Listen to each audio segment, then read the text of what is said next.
اعوذ باللہ من الشیطان الرجیم، بسم اللہ الرحمن الرحیم۔ نون ساکن، جس نون پر جزم یعنی سکون ہو اس کو نون ساکن کہتے ہیں۔ تنوین اور نون ساکن کی آواز ایک جیسی ہوتی ہے، جیسے با دو زبر بن، با نون زبر بن، لیکن کس طرح پڑھنا ہے؟ دونوں کو ہی غنّے کے ساتھ پڑھنا ہے۔ تن، تا نون زبر تن، زیر کے ساتھ پڑھیں گے دو زیر کی تو بھی غنّہ ہی کریں گے، تا دو زیر تن، تا نون زیر تن۔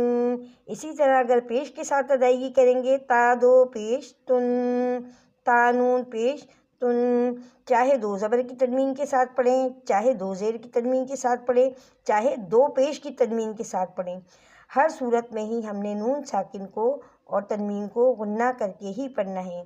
لیکن کس وقت غنّہ نہیں کریں گے، یہ میں ایک دوسری تختی بناؤں گی، اس میں آپ کو بتاؤں گی کہ کب ہم نے غنّہ نہیں کرنا، تاکہ آپ اس بات کو اچھی طرح سمجھ لیں۔